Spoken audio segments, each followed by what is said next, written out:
Good day to your family. This is R. Leonard Moore. I want to talk to you today about something very, very, very serious. I turned my television on today. 18-year-old killed a 17-year-old yesterday in Texarkana at school. Last week, shooting at school. Two shootings at school on last week. Week before then, killing, shooting at schools. Seems like every day, every night, somebody's shooting. And the sad thing is, the age is between 13 and 27. And to be just blunt with you, to be frank, my heart hurts to see on television every time there is a shooting. It seems like it's a black man killing a black man, a black boy killing a black boy. Teenagers, young men between the age 13 and 27. This is all I see. And so I want to talk about this here. It seems like the root of the problem seems to be anger. People who have anger issues. People who cannot control their anger. And so I want to talk about this for a moment, and hopefully you will listen to this. You will let your teenager listen to this. And if you have anger issues, perhaps this will be a blessing to you if you'll listen to it. The reason why I don't have the camera on myself, I don't want it to be about me. I want you to listen and think about what I'm about to share with you. Go to Ephesians chapter 4 and verse 27. It says, give not place to the devil. Give not place to the devil. When we succumb to anger, when we slip into the shadows of anger, we give place to the devil. The Bible tells us, be angry, but sin not. So I want to lay my foundation. How can we diffuse an anger situation? How can we diffuse a hostile situation? How can we calm it down, cool it off? They tell us that cool heads prevail.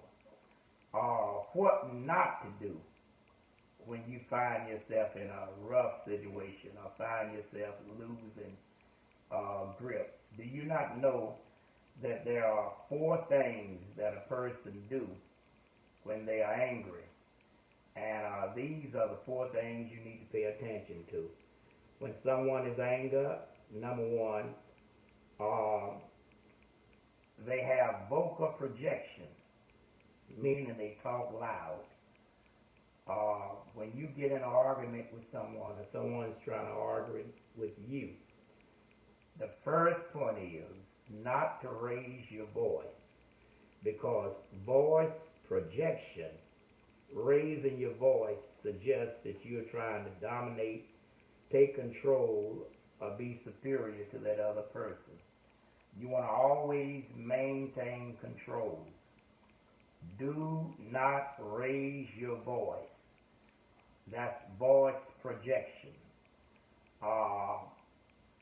Keep your voice the same level and try to get your point across. Try not to raise your voice. If you do not control your anger will control you.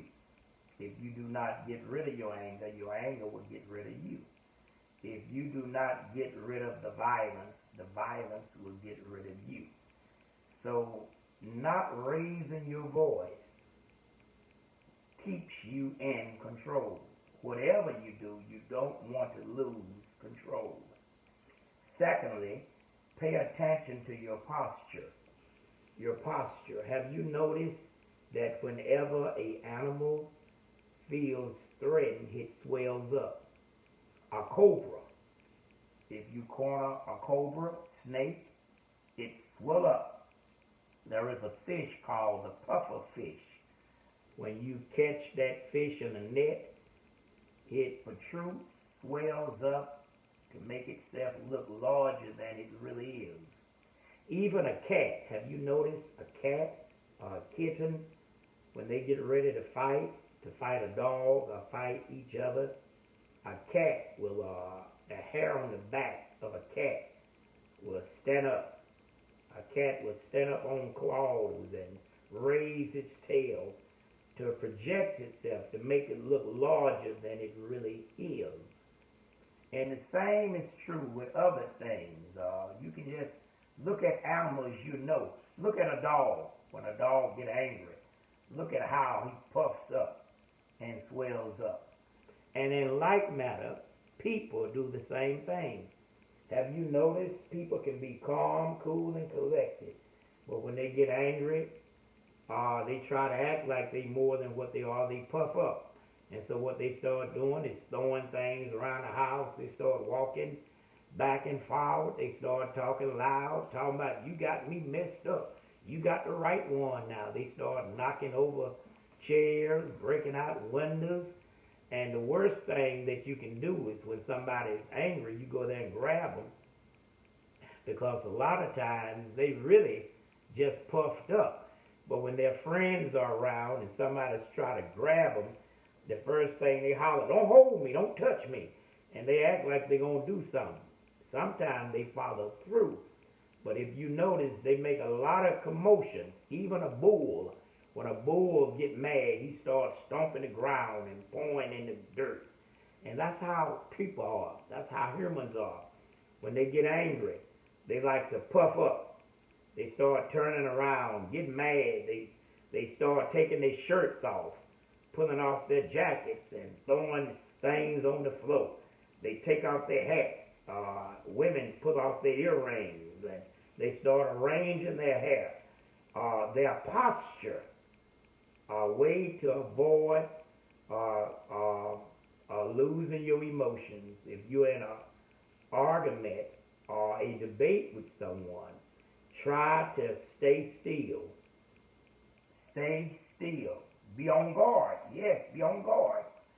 But don't do a lot of stirring and moving, taking off your shirt and pulling off your earrings and knocking things over. Don't swell up. Don't do that, because when you do that, that is a sign that you're trying to intimidate that individual. When someone do you like that, they're trying to intimidate you. So number one, vocal projection. Number two, pay attention to your posture. Number three, control your breathing. Control your breathing. Whether you know it or not, you need your oxygen. And oxygen goes to the brain. And the more oxygen you get to your brain, the clearer you can think. But when you get so mad and so furious and so angry, have you ever seen somebody, they get out of breath, they so mad, they so busy cussing and fussing and yelling, and they sweat popping off their head and they can't breathe?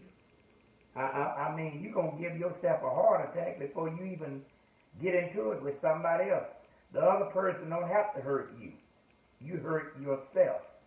So when you get to breathing and lose your breath, you're losing oxygen to your brain. And when you lose oxygen to your brain, you cannot think clearly. And you're going to make the wrong decision, and you're going to do something that you'll later regret. How many folk right now in the penitentiary, some on death row, because of a decision they made in a split second, because they were so busy being out of control, being belligerent, trying to impress people, trying to show out, trying to be Billy Bad Butt. Billy Bad Butt, that's what I said, that you did not control your oxygen. And because you did not control your oxygen, you did not control your thinking. The difference between a fighter and a boxer, in a boxing ring, a boxer is taught to breathe. And the reason why the trainer tells that boxer to breathe, so that you can think, so that you can jab, right cross member, stick and move. Yeah, Muhammad Ali was a master at the rope-a-dope. Mm-hmm. You got to think. But now in a fight, you don't think. You just throwing haymakers. You just swinging every which way. And you're not thinking. And some of your punches land and some of them don't. But a boxer, a professional boxer, a skilled boxer, know how important it is for you to breathe. Even on a football field, the coach tells you breathe. On a basketball court, they tell you to breathe. And you got to breathe. But when you are angry, when you get so angry that you cannot control your breath, that means you cannot control your oxygen. And if you cannot control your oxygen, then you cannot control your thinking. And what happens, they have a term, they call it avoid the amygdala hijack. Avoid the amygdala hijack. Now, I got some drawings here for you. Now, perhaps you never heard of this word, amygdala. AMYGDLA.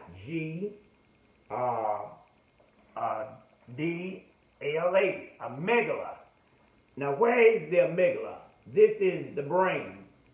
And this up here, the mass of the brain, this is called the neocortex. And this is what you focus on. This is what you use when you are calm, cool, comfortable, and collected. But now the amygdala is at the center of the brain. There it is, right there. That's the medulla oblongata. The medulla oblongata. That's it right there. That's the base of the brain, the medulla oblongata. But the amygdala, right there, that's the center of your brain. And it says when you are comfortable, you think with your cortex. When you are comfortable, watching TV, at a movie, at a game, having fun, chilling, this is what you use. But when you go into a panic attack, when you feel threatened, you go into what they call fight or flight. Fight or fight. That's when you feel threatened. That's when you are petrified, when you are caught off guard, when somebody ambush you, and you go into what they call beast mode, and you no longer use your neocortex. All of your energy, all of the oxygen go to right there. There it is right there, the amygdala, and right there. And when you get angry and get mad and lose control, you no longer thinking with the neocortex. You start thinking your amygdala has been hijacked by anger. And there it is right there.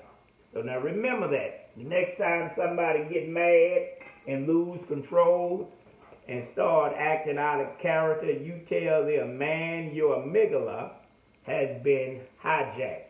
That's what you learned today, the amygdala. Don't allow your amygdala, right there, to be hijacked. That's when you lose all control because you're no longer getting oxygen because you're no longer breathing properly.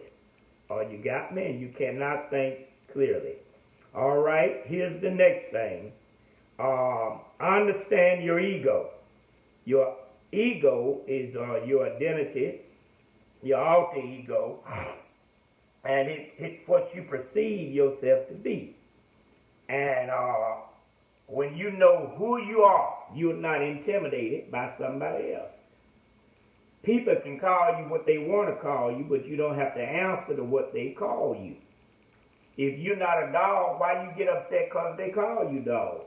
If you're not a monkey, why you get upset because they call you monkey?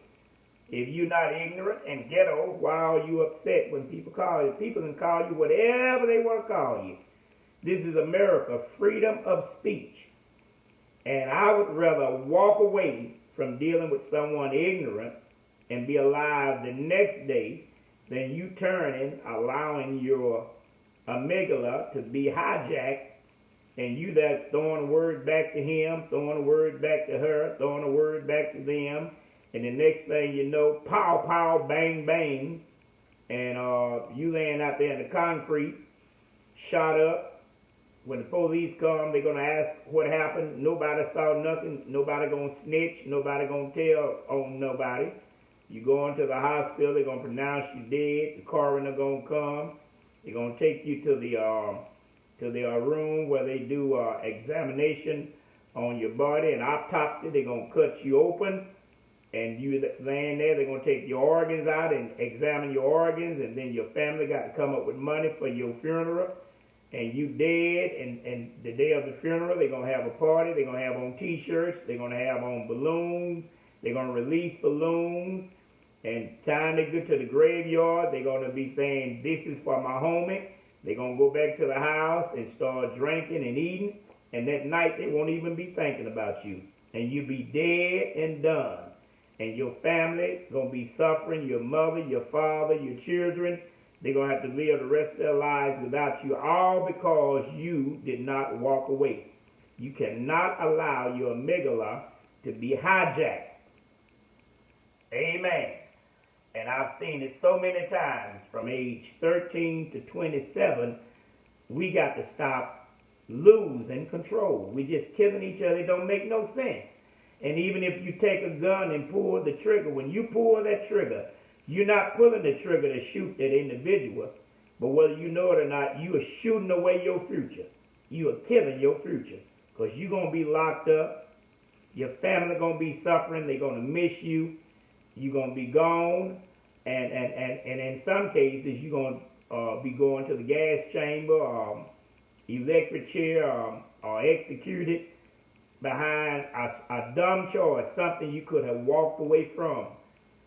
And the devil is sitting back laughing about it. So, ladies and gentlemen, this is the way that you can avoid having your amygdala hijacked. This is the way how you can control your emotions. Number one, vocal projection. Don't get loud. Do not raise your voice.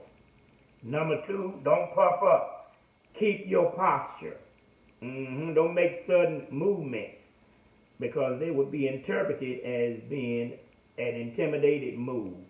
Number three, control your breathing, because if you don't control your breathing, you won't get oxygen. If you don't get oxygen, your brain would not function properly, and you'll make a dumb move that you would later regret. And then number four, when you know who you are, understand who you are and whose you are. When you know who you are, you don't need the approval of anyone else, acceptance of anyone else. Learn to master yourself. You master driving cars, master riding horses, master flying an airplane, you master riding a motorcycle, you mastered math, you have mastered reading and science, you have mastered accounting, you have mastered everything else. But the sad thing is, you lack self-control. Learn to master your emotions. Learn to master your emotions. I'm getting ready to close now. Sometime read Ephesians chapter 4 and verse 27, and it tells about how our anger will progress. It starts out with bitterness, then it moves to wrath, then it moves to anger, then it moves to clamor, then it will move to evil speaking, and then malice. What is bitterness? Bitterness is resentment. Somebody done something to you inadvertently, or they meant to do it, and you've been holding that in for a long time, and every time you see them, you resent that. You resent him, you resent her. That's jealous in your heart. That's envy in your heart. That's resentment toward that person. You can't stand to hear their name. That's resentment. And then it moves to wrath. Wrath means hot, burning. It becomes a slow burn. It has gone from bitterness now to wrath. Hot, burning, a slow burn. And then it moves to anger. Now keep in mind that slow burn was on the inside. You were holding it on the inside. That bitterness and wrath, that resentment was on the inside. But when you're angry, that's open. It's outward now. That means when you open your mouth and say something about it, or confront them, or try to argue with them, or try to get them told, you have gone now from bitterness, from wrath, now to anger. And then you move from anger to clamor. And clamor means shouting, vocal shouting. That's when you get loud. And people be saying, why you hollering? I'm not shouting. I'm not talking loud. And you're hollering at the top of your voice. You're trying to shout them down. That's clamor. And then it moves to evil speaking. Evil speaking means slander. This is when you start cussing them out and calling them names. You start degrading them. You're no longer focused on the issue. You are now fighting the person.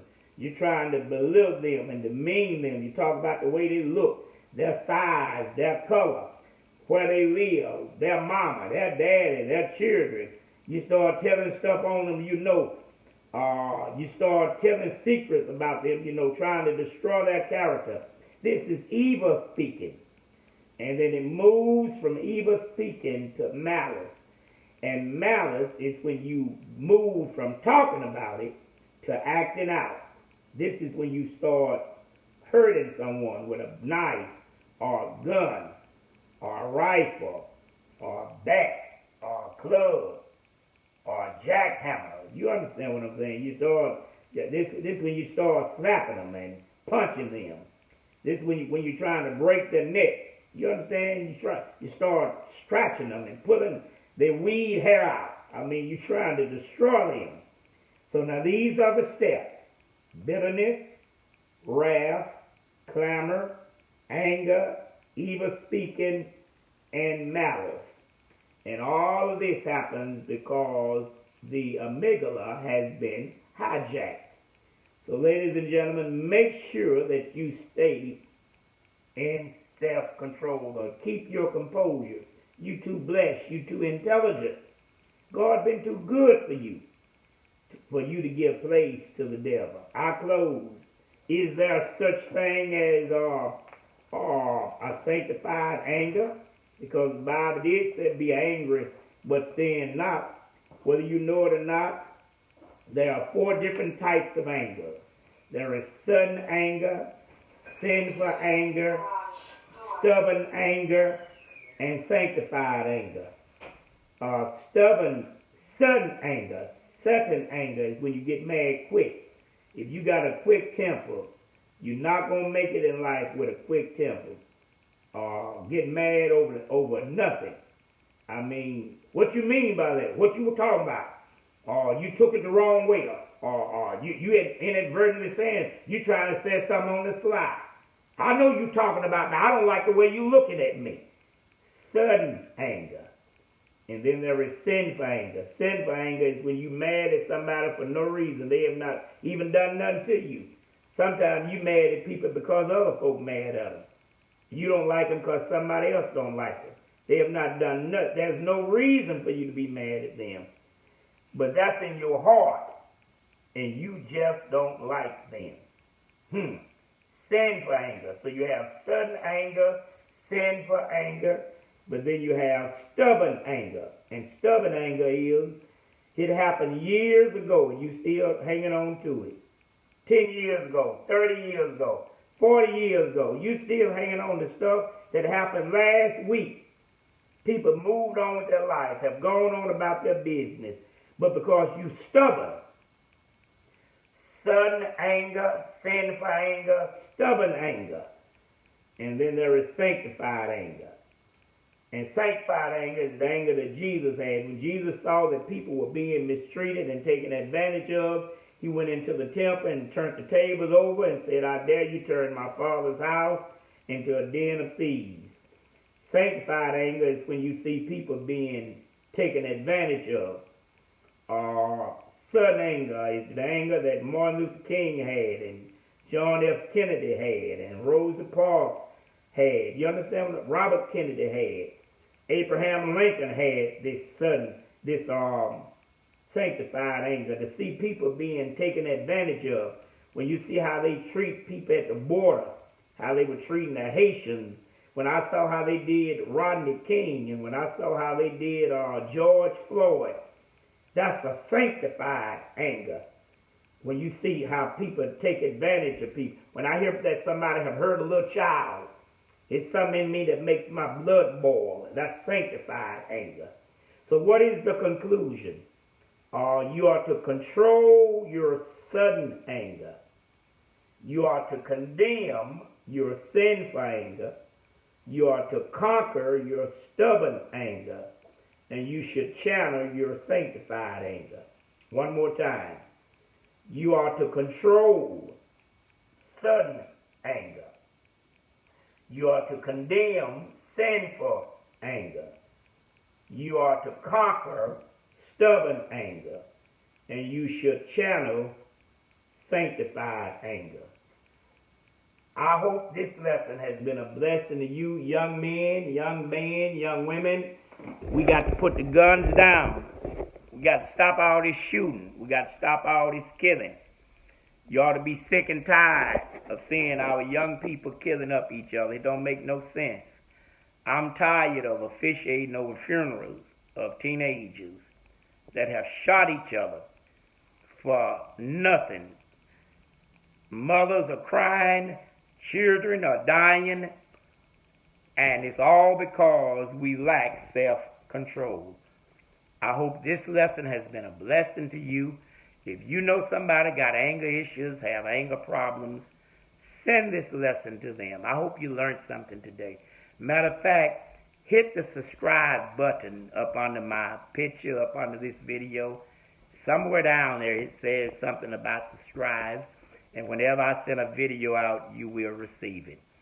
I want to pray for you now, and we'll be done. Heavenly Father, here's my prayer, that you will put your mind in our hearts. Let this mind be in you that is also in Christ Jesus. Help us to think on things noble, whatsoever things are pure, whatsoever things are just, whatsoever things that are of a good report. If there be any virtue, you said, think on these things. I pray for mothers who have lost their children and grandparents who've lost their grandchildren. It's so much death. Seems like every time we turn on the TV, it's shooting. They fighting on the airplanes. They fighting on trains. They fighting on ships. They're shooting up at schools. They taking guns to school. Little old children in the 2nd and 3rd grade got guns in their backpack, shooting at church. We sick and tired of being sick and tired. And it seems like there's no peace nowhere. Not at the airport, not at the mall, not at the store, not at the school, the college, not even in the church. It's so much confusion. Give us a peace that will surpass all understanding. I sincerely hope that this was an eye-opener for you. Don't watch this one time, but watch it at least 3 times. And share this video with everybody you know. If you're sick and tired of our people killing up each other, if you're sick and tired of the violence, I laid out you a plan, step by step, of how you can get your emotions under control. God bless you. God keep you. Love each other. And sometimes it's better to just walk away. Have a wonderful, wonderful day. Be blessed now. Call me, text me, and let me know if this has been a blessing to you. Take care now. Until the next time.